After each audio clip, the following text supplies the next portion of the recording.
सुंदर पानी, बहुत ही सुंदर। ये है हुमायूं का मकबरा। तो ये पहला है इंडिया का एग्जांपल। अब तो ताजमहल को अगर आप देखें तो आपको बाग ही बाग दिखते हैं चारों तरफ, वो इसी को कॉपी करके बनाया गया, इसीलिए इसको कहते हैं ये ताजमहल का पूर्ववर्ती है। पूर्व मतलब पहले आने वाला।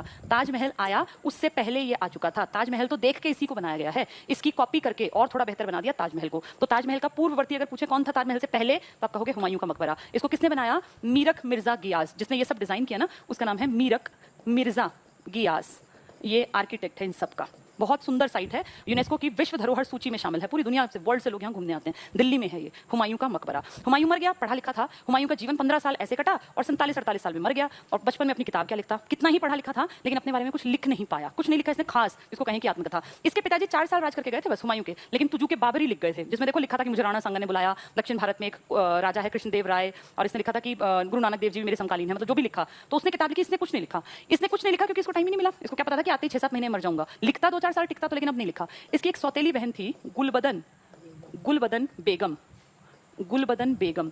इस सौतेली बहन को अकबर ने कहा कि बुआ भाई पिताजी तो चल बसे, अब पिताजी नहीं है लेकिन पिताजी की कथाएं तो पता होनी चाहिए ना जनता को कि वो कैसे थे, क्या सोचते थे, क्या करते थे बचपन में, तो आप जितना जानती हो उतना लिख दो। तो गुलबदन बेगम ने कहा बेटा तेरा जब दादाजी गुजरे, भाई तेरे पिता मतलब इसके तो पिता इसके भाई हो गए ना, तो जब हम छोटे थे तेरे दादाजी बाबर जब गुजरे, मतलब इसके पिता जब गुजरे तो महज में 7 साल की थी, मुझे कुछ याद ही नहीं क्या था क्या नहीं। फिर भाई के अंडर हम लोग रहे और जब मैं 17 साल की थी तब मेरी इन्होंने शादी कर दी। तो मुझे तो थोड़ा बहुत कुछ याद है, 10 साल जो मैंने काटे कि भाई कैसे थे कैसे नहीं। तो उसने कहा जितना याद है ना उतना ही लिख दो, भाई कुछ तो याद रहे आदमी के बारे में। तो उस गुलबदन बेगम ने जो थोड़ा मोटा कुछ याद आया, एक आधा कोई किस्सा कहानी, वो पांडुलेखन हाथ से वो लिख दिया पांडुलिपि में। तो वो इतनी फेमस नहीं हुई, उस टाइम तक छपी भी नहीं थी। फिर वो गायब हो गई। वो कुछ दिन तो चली, लेकिन फिर लोगों ने उसको ज्यादा, क्योंकि देखो एक पढ़ा लिखा आदमी जब लिखता है तो उसको पढ़ने का लिखने का तरीका होता है, लोग उसको पढ़ के अच्छा फील करते हैं। एक कम पढ़ी लिखी सी महिला ने जैसे वाक्य वो बढ़िया नहीं बना पाई, किस्सों को उतना बेहतर नहीं रिप्रेजेंट कर पाई। जैसे मूवी होती है ना, अब कोई डायरेक्टर तो इतनी बढ़िया डायरेक्ट करता है कि बेस्ट बन जाती है, और कोई डायरेक्टर ऐसा होता है कि बहुत अच्छी कहानी में भी खराब कर देता है। यही किताब लिखने का है, ये हर चीज में, इसी को कला कहते हैं। कोई भी चीज जो परफेक्शन की डिमांड करती है उसे कला कहा जाता है। एक्टिंग की बात कर लें तो एक ही डायलॉग को 50 हीरो बोलेंगे,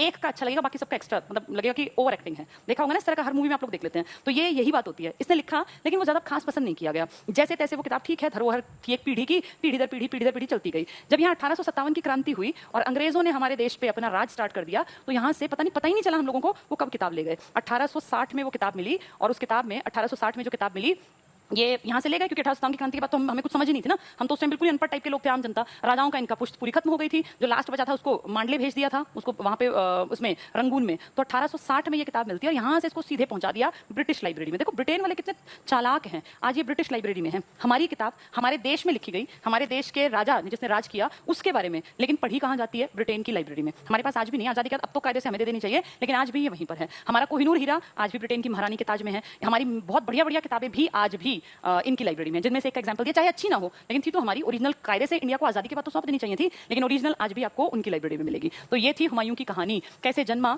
लेन पूल एक बहुत बड़े इतिहासकार हैं, लिखते हैं कि हुमायूं लुढ़कते लुढ़कते राजपाट संभाल के गया, बढ़िया राजपाट थोड़ी था, और लुढ़कते लुढ़कते ही इसके जीवन का अंत हुआ। लेन पूल ने लिखा है।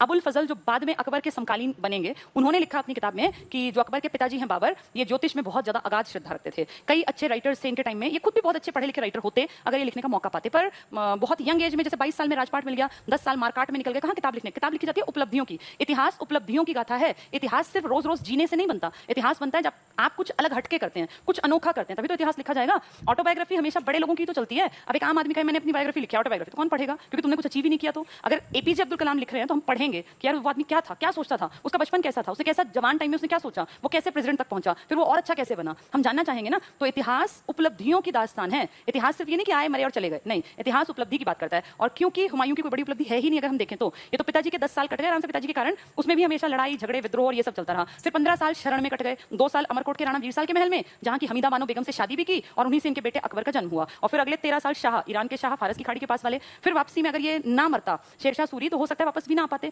शेरशाह सूरी मर गया, उनका बेटा मर गया, तब इनकी हिम्मत हो गई, ये वापस आ गए। लेकिन देखो किस्मत को रास नहीं आई ये बात, और किस्मत ने वो कहीं ना कहीं लिखा नहीं था राज करना, तो वो भगवान का नाम लेते टाइम ही वो लुढ़क के सीढ़ियों से, और 2 दिन बाद इनकी डेथ हो गई। ठीक है, तो इस तरह आज हमने जाना हुमायूं के बारे में। चलिए आज टाइम कम है, नहीं तो मैं आपको नोट्स से भी ये टॉपिक करा दी, नोट्स थोड़ा टाइम लेंगे। कल आती पहले नोट्स करा दूंगी और उसके बाद वो पीडीएफ में मिल जाएंगे आपको। उसके बाद कल अकबर स्टार्ट करेंगे, पहले हुमायूं निपटा के फिर अकबर, क्योंकि अकबर की कुछ चीजें हो सकता है स्मॉल पॉइंट्स में भूल गई हूं, वो मैंने नोट्स में सब कुछ लिखवा रखा है, सब कुछ अलग अलग जगह से ऐड करा लिया, जहां से जो मिला, तो नोट्स में परफेक्ट चीजें मिल जाएंगी। वैसे मैंने लगभग कहानी सुना दी है, 95% आप मान के चलो आपको चीजें समझ में आ जाएंगी अगर आप ध्यान से समझ लोगे तो, फिर पढ़ोगे तो याद भी हो जाएगा। ठीक है, चलिए आज के लिए इतना ही, अब कल मिलेंगे हुमायूं को नोट्स से और अकबर की स्टार्टिंग कल हम देखेंगे। Thank you.